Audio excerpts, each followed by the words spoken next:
മാറാത്തത് മാറുമെന്ന് പ്രഖ്യാപിച്ച് തിരുവനന്തപുരം നഗരസഭയുടെ ഭരണം പിടിക്കാൻ ഇവിടെ ചിലർ വണ്ടി ഇറങ്ങിയിട്ട് ഇപ്പോൾ മാസങ്ങൾ കഴിഞ്ഞിരിക്കുകയാണ്. തിരുവനന്തപുരത്തെ മാറ്റും, രാജ്യത്തെ ഏറ്റവും മികച്ച 3 നഗരങ്ങളിൽ ഒന്നാക്കും എന്നൊക്കെയായിരുന്നു അന്നത്തെ വമ്പൻ പ്രഖ്യാപനങ്ങൾ. പതിറ്റാണ്ടുകൾ നീണ്ട ഇടതുഭരണത്തെ താഴെ ഇറക്കി BJP കോർപ്പറേഷൻ ഭരണം പിടിച്ചെടുത്തപ്പോൾ അണിഞ്ഞൊരുങ്ങി അഹങ്കാരത്തോടെ നടന്നവർ ഇന്ന് എവിടെ പോയി ഒളിച്ചു എന്നാണ് തിരുവനന്തപുരത്തെ ജനങ്ങൾ ചോദിക്കുന്നത്.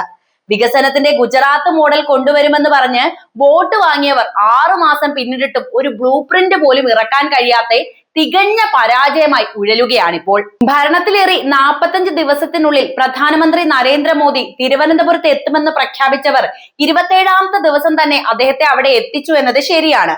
അന്ന് വലിയ ക്യാമറ കണ്ണുകൾക്ക് മുന്നിൽ വെച്ച് മോദിജിക്ക് ഒരു വികസന രേഖയും കൈമാറി. വലിയ ഫോട്ടോകളും പത്രവാർത്തകളും ഒക്കെ നമ്മൾ കണ്ടതാണ്. പക്ഷെ ആ വികസന രേഖയിൽ എന്താണ് ഉണ്ടായിരുന്നത് എന്ന് അത് ഒപ്പിട്ട് കൊടുത്തവർക്ക് പോലും ഇപ്പോഴും വലിയ നിശ്ചയമില്ല. പൂർണ്ണമായും അവ്യക്തത നിറഞ്ഞ ദിശാബോധമില്ലാത്ത ഒരു കടലാസ് കഷ്ണം മാത്രമായിരുന്നു അത് എന്ന് കാലം തെളിയിച്ചിരിക്കുന്നു. 6 മാസം കഴിഞ്ഞിട്ടും ആ പദ്ധതികളിൽ ഒന്നുപോലും വെളിച്ചം കണ്ടില്ലെന്ന് മാത്രമല്ല, കേന്ദ്രത്തിൽ നിന്ന് വരാനിരിക്കുന്ന പ്രത്യേക പാക്കേജ് എവിടെ പോയി എന്ന് ചോദിച്ചാൽ ഇപ്പോൾ ഭരണപക്ഷക്കാർക്ക് മിണ്ടാട്ടം പോലുമില്ല. മാറാത്തത് മാർഗം മാത്രമായിരുന്നില്ല, ഇവരുടെ മനോഭാവവും കെടുകാര്യസ്ഥത കൂടിയായിരുന്നു. കോർപ്പറേഷൻ കീഴടക്കിയിട്ട് മാസങ്ങൾ കഴിഞ്ഞിട്ടും ജനങ്ങൾക്ക് മുന്നിൽ വികസനത്തിന്റെ ഒരു അംശം പോലും ഇല്ല.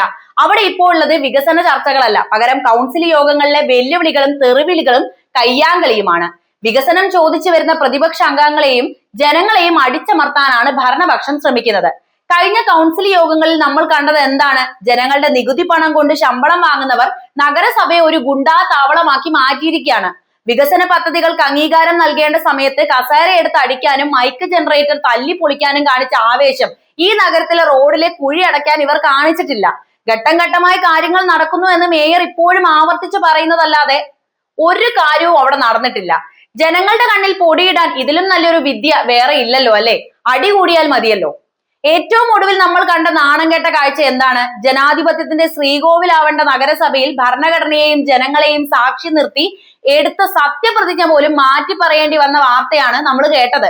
ചട്ടങ്ങളും നിയമങ്ങളും കാറ്റിൽ പറത്തി സ്വന്തം താല്പര്യങ്ങൾക്ക് വേണ്ടി സത്യപ്രതിജ്ഞാ വാചകങ്ങളിൽ പോലും തിരിമറി നടത്താൻ ഇവർക്ക് മടി ഉണ്ടായിട്ടില്ല. ഒടുവിൽ നിയമപരമായ തിരിച്ചടിയും ജനരോഷവും ഭയന്ന് നാണം കെട്ട് അത് മാറ്റി പറയേണ്ട അവസ്ഥ ഇവിടുത്തെ ഭരണാധികാരികളുടെ പക്വതയില്ലായ്മയും നിയമലംഘന മനോഭാവവും തന്നെയാണ് തുറന്നു കാണിച്ചത്. ഭരണഘടനയോടും ജനാധിപത്യ മര്യാദകളോടും ഇവർക്ക് പുല്ലുവിലയേ ഉള്ളൂ എന്നതിന്റെ ഏറ്റവും വലിയ തെളിവാണ് ഈ സത്യപ്രതിജ്ഞാ വിവാദം പോലും. ഒരു വശത്ത് കൗൺസിൽ ഹാളിൽ ജനപ്രതിനിധികൾ തമ്മിൽ തെരുവ് ഗുണ്ടകളെ പോലെ കയ്യാങ്കളി നടത്തുമ്പോൾ മറുവശത്ത് കോർപ്പറേഷന്റെ ഫയലുകളെല്ലാം ചുവപ്പ് നാടയിൽ കുരുങ്ങിക്കിടക്കുന്ന കാഴ്ചയാണ് കാണുന്നത്. സാധാരണക്കാരൻ ഒരു ജനറൽ സർട്ടിഫിക്കറ്റിനോ അല്ലെങ്കിൽ വീട്ടുനികുതി അടയ്ക്കാനോ നഗരസഭയുടെ പടി കയറിയാൽ മണിക്കൂറുകളോളം വരി നിൽക്കേണ്ടി വരികയാണ്. ഡിജിറ്റലൈസേഷൻ എന്ന് വാദോരാതെ പ്രസംഗിക്കുന്നവർ ഒരു കമ്പ്യൂട്ടർ സിസ്റ്റം പോലും കൃത്യമായി പ്രവർത്തിപ്പിക്കാൻ കഴിയാത്ത ഉദ്യോഗസ്ഥരെയും ജനങ്ങളെയും ഒരുപോലെ ബുദ്ധിമുട്ടിക്കുന്നതാണ് നമ്മൾ മനസ്സിലാക്കുന്നത്. ഫണ്ടുകൾ അനുവദിക്കുന്നതിലും വികേന്ദ്രീകരിക്കുന്നതിലും വ്യക്തമായ പ്ലാനിംഗ് ഇല്ലാത്തത് കൊണ്ട് കോടിക്കണക്കിന് രൂപയാണ് വർഷാവർഷം പാഴായി പോകുന്നത്.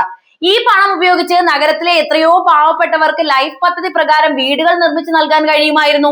എന്നാൽ അതിനൊന്നും താല്പര്യമില്ലാത്ത ഭരണകൂടം സ്വന്തം പാർട്ടി അനുഭാവികൾക്ക് കരാറുകൾ വെച്ചു മാറുന്ന തിരക്കിലാണ് ഇപ്പോഴും ഉള്ളത്. കഴിഞ്ഞ ഫെബ്രുവരി മാസം ആകുമ്പോഴേക്കും വികസനത്തിന്റെ ബ്ലൂ പ്രിന്റ് എന്തായാലും പുറത്തിറക്കുമെന്ന ജനങ്ങൾക്ക് ഉറപ്പ് നൽകിയവരാണ് ഇവരെന്ന് ഓർക്കണം.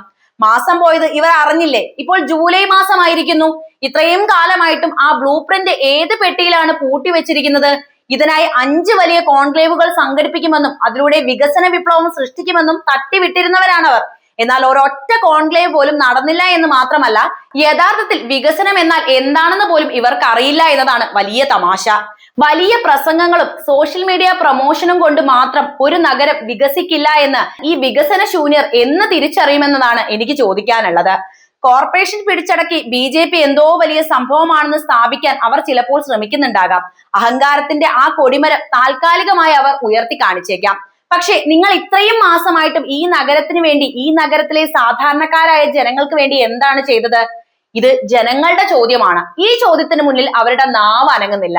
സ്മാർട്ട് സിറ്റി പദ്ധതികളും റോഡ് നവീകരണങ്ങളും എല്ലാം പാതി വഴിയിൽ നിലച്ചിരിക്കുകയാണ്. നഗരത്തിലെ മാലിന്യ സംസ്കരണ സംവിധാനം പൂർണ്ണമായും തകിടം മറിഞ്ഞു. ദിവസേന ടൺ കണക്കിന് മാലിന്യമാണ് നഗരത്തിന്റെ പല കോണുകളിലായി കുന്നുകൂടി കിടക്കുന്നത്. ഇത് ചോദിക്കാൻ ചെല്ലുന്നവരോട് കൗൺസിലിൽ തല്ലുണ്ടാക്കാനാണ് ഇവർക്ക് വലിയ താല്പര്യമുള്ളത്. തിരുവനന്തപുരത്തുകാരുടെ ഏറ്റവും വലിയ വികാരമായ ആറ്റുകാൽ പൊങ്കാലയെ പോലും ഇവർ വെറുതെ വിട്ടിട്ടില്ല എന്ന് ഓർക്കണം. ഇത്രയും കാലം ഭരണം ആരുടെ കയ്യിലായിരുന്നുവെങ്കിലും വളരെ കൃത്യതയോടെയും ഭംഗിയോടും കൂടി നടന്നു പോന്നിരുന്ന ലോകപ്രസിദ്ധമായ ഉത്സവമായിരുന്നു അത്.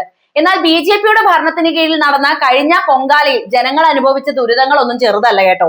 അടിസ്ഥാന സൗകര്യങ്ങളുടെ അഭാവം കൊണ്ടും കെടുകാര്യസ്ഥത കൊണ്ടും പൊങ്കാല ഇടാൻ എത്തിയ ലക്ഷക്കണക്കിന് ഭക്തർ വലിയ രീതിയിലുള്ള ബുദ്ധിമുട്ടുകളാണ് അവിടെ നേരിട്ടത്. കുടിവെള്ള വിതരണം പോലും കൃത്യമായി നടത്താൻ കഴിയാത്ത തരത്തിൽ കോർപ്പറേഷൻ പരാജയപ്പെട്ടു. വഴിവിളക്കുകൾ തെളിയാത്ത റോഡുകളും തകർന്നു കിടക്കുന്ന ഓടകളും കാരണം അമ്മമാർക്ക് സുരക്ഷിതമായി പൊങ്കാല ഇടാൻ പോലും സാധിച്ചില്ല. പോരാത്തതിന് മുടിഞ്ഞ മഴയും. ഇതിനെക്കുറിച്ച് ചോദിച്ചപ്പോൾ മേയറും സംഘവും പരസ്പരം പഴിചാരി ഒഴിഞ്ഞു മാറുകയായിരുന്നു. ഇതാണോ നിങ്ങൾ പറഞ്ഞ ആ ലോകോത്തര വികസന മോഡൽ? പൊങ്കാല ഉത്സവത്തെ പോലും രാഷ്ട്രീയ നേട്ടങ്ങൾക്ക് വേണ്ടി മാത്രം ഉപയോഗിച്ചവർ ഭക്തജനങ്ങളോട് ചെയ്തത് വലിയ ദ്രോഹമാണെന്ന് പറയാതെ വയ്യ. തങ്ങൾ ഭരിച്ചാൽ തിരുവനന്തപുരം സ്വർഗമാകുമെന്ന് പറഞ്ഞ് സോഷ്യൽ മീഡിയയിൽ PR വർക്കുകൾ നടത്തുന്നവർ യഥാർത്ഥ നഗര കാഴ്ചകൾ കാണുന്നില്ലേ? മഴ പെയ്താൽ വെള്ളപ്പൊക്കം ഉണ്ടാകുന്ന തമ്പാനൂരും കിഴക്കേക്കോട്ടയും ഇന്നും അതേപടി തുടരുകയാണ്. ഡ്രെയിനേജ് സംവിധാനങ്ങൾ വൃത്തിയാക്കാൻ കോർപ്പറേഷൻ ലക്ഷങ്ങൾ വകമാറ്റിയെങ്കിലും ആ പണമൊക്കെ ആരുടെ കീശയിലേക്കാണ് പോയത് എന്ന് എല്ലാവർക്കും അറിയാം. വലിയ പ്രഖ്യാപനങ്ങളുമായി തുടങ്ങിയ ട്രാഫിക് പരിഷ്കാരങ്ങൾ നഗരത്തിൽ കൂടുതൽ ഗതാഗത കുരുക്ക് ഉണ്ടാക്കുക മാത്രമാണ് ചെയ്തിരിക്കുന്നത്.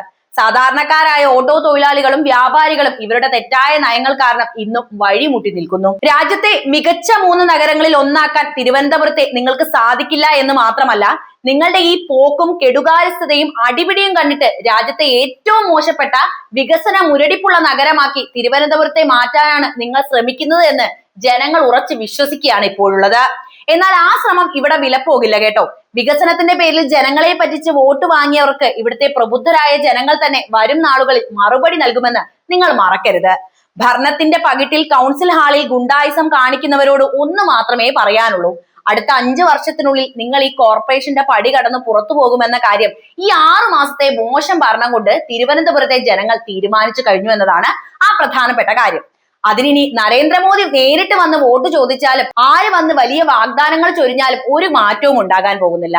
മാറാത്തത് മാറുമെന്ന് വിശ്വസിച്ച് വോട്ട് ചെയ്ത് ജനങ്ങളെ വഞ്ചിച്ചവർക്കും വികസനത്തിന് പകരം അടിയും വഴക്കും സത്യപ്രതിജ്ഞാ ലംഘനവും സമ്മാനിച്ചവർക്കും തിരുവനന്തപുരത്തിന്റെ മണ്ണിൽ ഇനി സ്ഥാനമുണ്ടാകില്ല.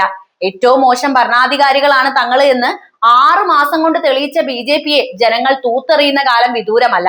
വരും നാളുകളിൽ ജനങ്ങൾ ഇതിനെല്ലാം ശക്തമായ തിരിച്ചടി തന്നെയാണ് നൽകാൻ പോകുന്നത്. അപ്പോൾ ഇവരുടെ ഈ കെടുകാര്യസ്ഥതയെ കുറിച്ച് നിങ്ങൾക്ക് എന്താണ് പറയാനുള്ളത്? എന്തായാലും കമന്റ് ചെയ്യണേ.